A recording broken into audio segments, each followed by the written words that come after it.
Hey guys, Wolvie here with a special presentation for the City of Final Fantasy Opera Amiel Global for the 26th of May 2020. This will be my take on the stream from yesterday, which has in fact previewed the June calendar. I do have quite a bit of opinions to go along with that. I will be providing the text beforehand. Now with these types of videos, it will be just my opinion only. If you're in it, before I go any further with this, you might be noticing I'm sounding a little bit muffed. I am wearing a mask. I am doing my part with the whole social distancing, making sure I keep myself safe, keep the people around me safe.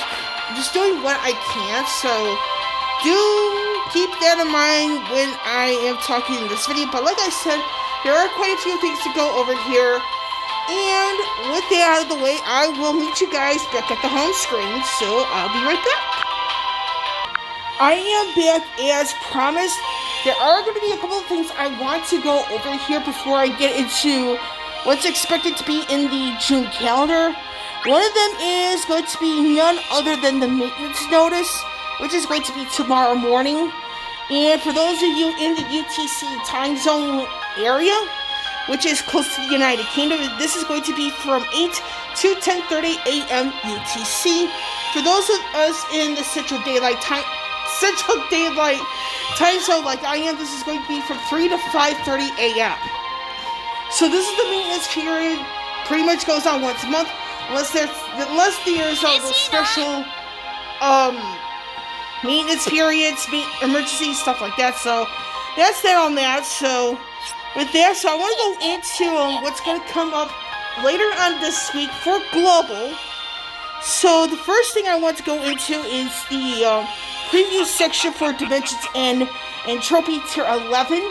So later on this week, we are getting the 11th tier. And this is what we do know about this. So we do know there's going to be 4 waves altogether. 2 of them will have a Lunatic Death Gaze and a Lunatic Atlas for our enemies, so that's it on that. Now, some of the hints they provide are as follows. These guys will be tough against magic attacks. They will also inflict varying debuffs and unleash powerful single-target attacks, so for ideal units to bring in here, you might as well have units who do melee and or ranged damage. You might want to have a tank along because, hey, that way the damage is directed at them and not the other 2 party members. Now, if anybody were to use Y'shtola for tier 11, the only way she would work, in my personal opinion, would be her to spam Medica 2 and Pulse of Life. And the latter being her EX ability. So you kind of really don't want to use her in a role of attacking.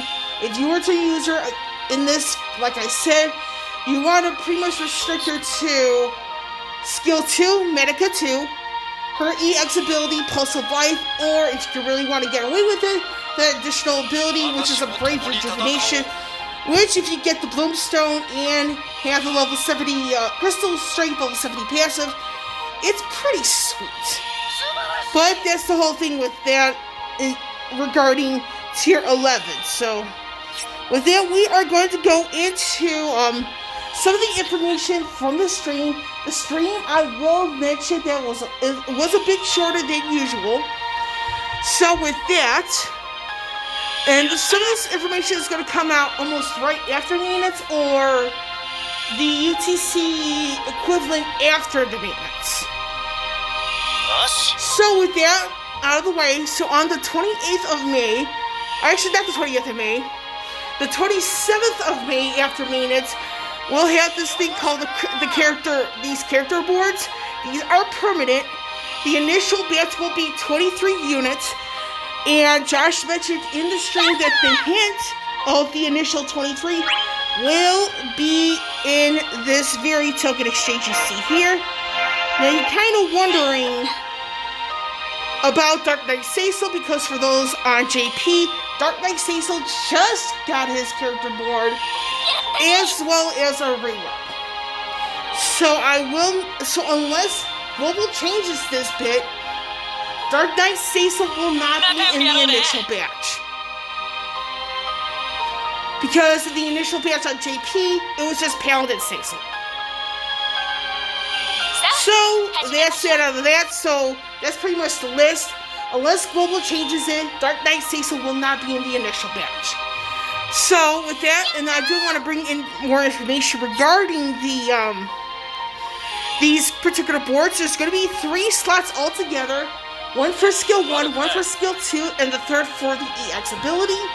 Now, in order to unlock these particular nodes, if you will, you have to have the passive for each skill unlocked. For skill 1, skill 2, you just need that passive. For the EX slot, you do have to have it realized and 3 out of 3, preferably max too. So that's it on that. And then for the points, it's going to be a shared pool, so you can't. So in a way, you could say this is a little bit like the summoning boards, but not really. And the points, it's varied by whatever you clear. They are not every event will have these. Fortunately, though, the treasure nodes here, and the treasure nodes are additional lines. The fortunate part about this is that they won't be implemented until a later date. You know, that for obvious reasons. So with that out of the way, we're going to be seeing on the 28th of May through the 11th of June. The dates here from here on out in this video will be the UTC time zone dates. So meaning that for those of us in the Central Daylight Time, it's going to be 9 p.m. Central Daylight Time. So the night before. So anyway, for the 28th of May through the 11th of June will be a new raid. Now, some people could say this is tied to the character event boards, but to each his own in that regard. Now, with this, we'll be seeing a rework and EX realizations for 2 characters. Believe it or not, this is going to be Safer for Final Fantasy VIII and Lena for Final Fantasy V. This will also see the return of Lena's alternate costume, as well as Ace's alternate costume. Now, regarding these Lena's EX realization or rework, it's been kind of hyped up for some time. Now, with Safer's EX weapon, his makes a debut here. Now, with this, I do think that Lena and Safer get their are the first 2 that get their character boards outside the initial 23. So these 2 are get theirs really early. Now, with the synergy for this particular raid are going to be the following characters: Safer for Final Fantasy VIII, Lena for Final Fantasy V, Fang from the Final Fantasy XIII trilogy, Ferris for Final Fantasy V, Ace for Final Fantasy Type 0, and Realm for Final Fantasy VI. With this banner, if you're wondering if I'm pulling, I'm skipping. And you're wondering why on earth am I skipping this banner? One, I'm not a fan of Safer at all. And I've played Final Fantasy VIII. I've always thought of him as someone who's beyond the word arrogant. And regarding the other 5 characters, I already have their EX weapons. So it's a moot point for me to pull out a banner for just one item. Plus, I'm kind of low on tickets. So with that, we're going to go into the stream rewards. It's a standard operating procedure as always. 10 armor tokens, 20 draw tickets, 1 power stone, and 3,000 gems. So that's pretty much the standard operating procedure there. Now with that out of the way, we're going to go into global debuts for the June calendar. So from the 5th through the 19th of June will be the global debut of Arciela for Final Fantasy XI. For synergy for this particular event is going to be Arciela, Krish for Final Fantasy XI, and Renoa for Final Fantasy VIII. Prompto joins along as Lost Chapter Synergy. Now with this particular event, we will be seeing a rework for Krish, alongside her EX weapon gaining the realization. Now, I do want to point out something in a little bit with the following character events. So from the 18th of June through the 2nd of July will be the global debut of Keys for Final Fantasy Crystal Chronicles. Now, this will have the following as synergy. Keys, Zidane for Final Fantasy 9, Cloud for Final Fantasy 7, as well as Alphino for Final Fantasy 14. Alphino comes along as Lost Chapter synergy. This will see the return of Zidane's alternate costume. Zidane also gets a second rework. I'll explain that in a separate video. Actually, scratch that. I'll explain a little bit in my opinions later on, so my bad. So Zidane's rework for Keys' event is actually his second. This will also see Zidane's EX getting its realization. I do have a fully purple Cloud for Keys' event. I'll show him off right now. It should not take me that long to get to Cloud at all.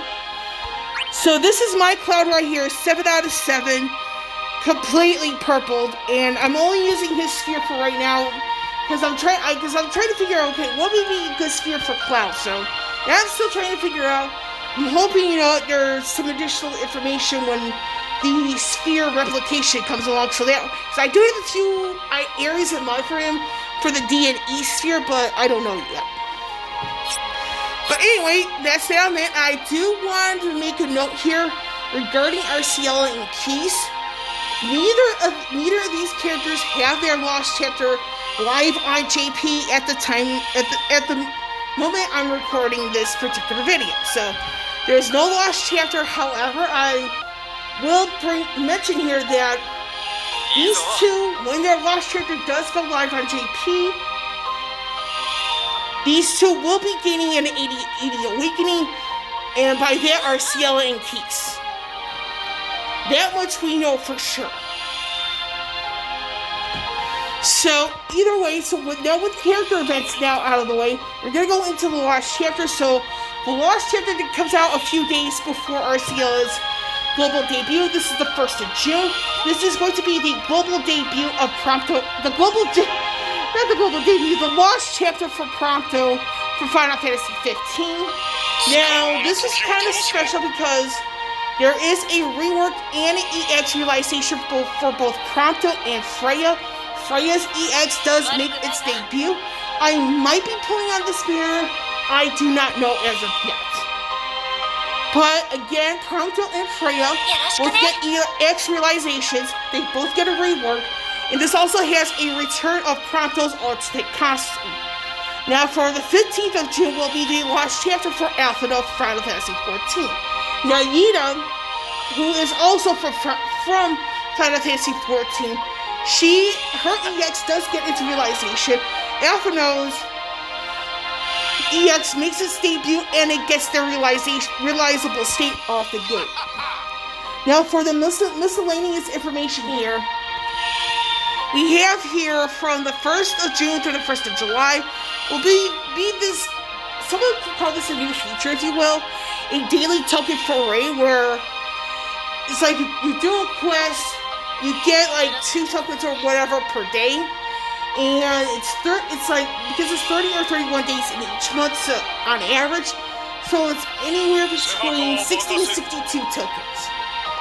Now the thing is with these tokens, like this maybe gigantic event that's going on now, is that you cannot claim everything with the tokens. Meaning that you'll have to think about what you really want to go after. And the shop this is associated with, so it's said to be a monthly event program on the Dissidia database website via Twitter.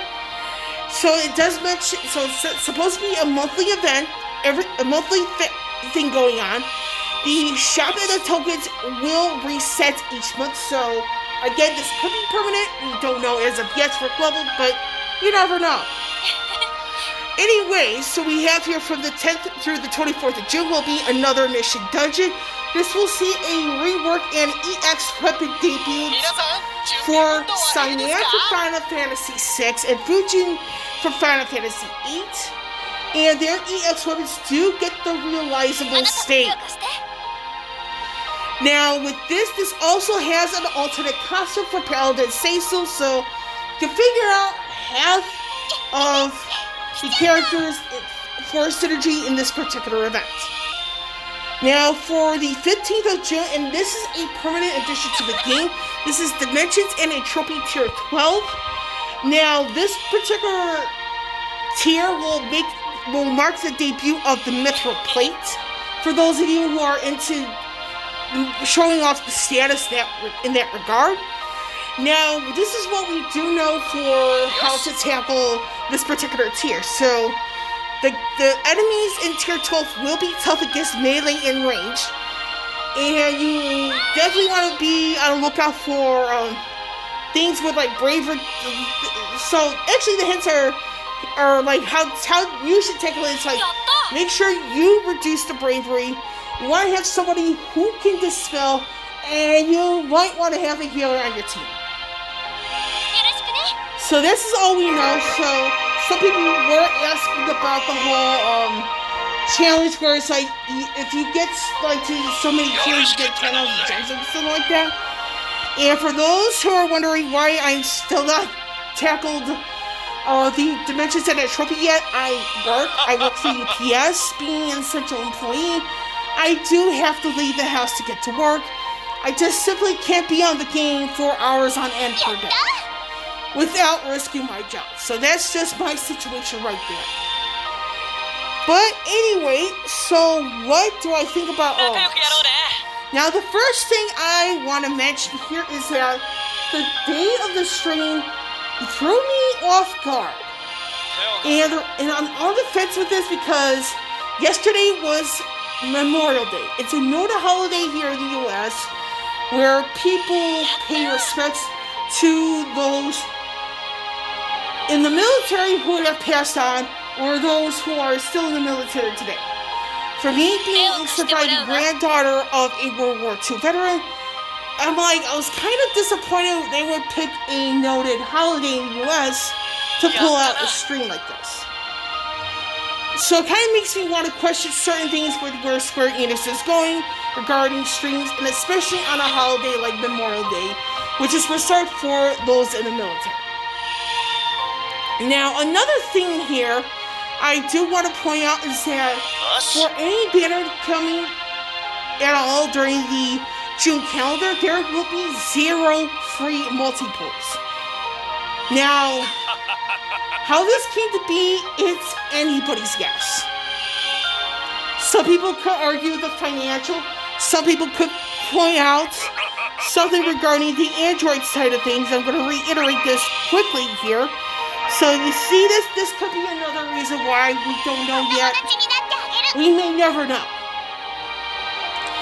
But in any matter, like I said, there are no free multis, so continuing the train of thought from the lack of free multis in the June calendar, we as a community must exercise some resource management, especially if you are free to play. And the reason why I say we must exercise some resource management for anything in the June calendar is that there is some speculation that the July calendar will be even more packed. Now, it was mentioned in the stream that the next stream will be a little bit earlier than usual, the 22nd of June. Now, and they did mention with the dates, they're going to continue with stuff that was left out from the May stream, which I'm not surprised. Now, I'm going to go over some of the projected items for the July calendar. Why some people speculate that July will be even more stacked than June is because of the following. So, when it comes to EX weapon realizations by themselves, it's going to be Lion from Final Fantasy XI through the Aphmo Lost Chapter.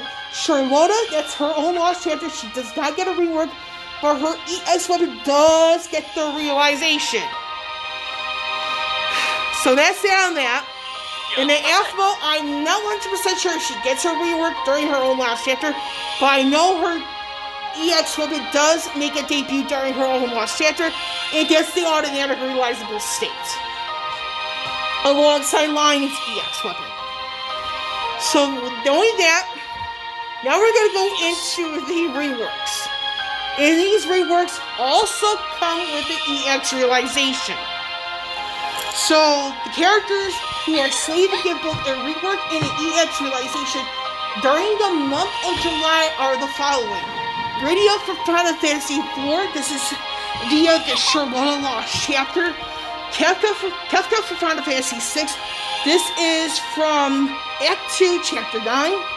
Quistis for Final Fantasy VIII, this comes via a character event, and more specifically, Trey for Final Fantasy Type 0. Sans for Final Fantasy 13 Trilogy, his comes through Ultimate Alexander. Raijin for Final Fantasy VIII, this also comes through Ultimate Alexander. Garnet for Final Fantasy IX, hers comes through a character event known as Eldenar. I think that's how you pronounce his name. So anyway, so those are the reworks and EX realizations right off the gate. Now regarding the global debuts, it's the following three characters. Cloud of Darkness, this is Act 2, Chapter 9. Eldenar, this is a character event, he's from Final Fantasy 11. And Trey from Final Fantasy Type 0. He is the last character event before the first era begins.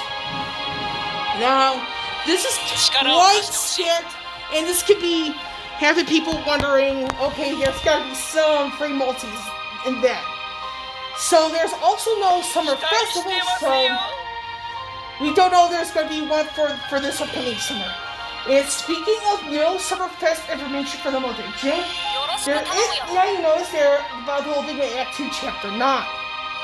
Because those two were not in the June calendar at all, notice there's a bit of a bigger gap in with those two particular items than normal. Meaning that it looks like there's some traditions being broken here on the global side. I'm not at all surprised by this because honestly, Global does whatever they want.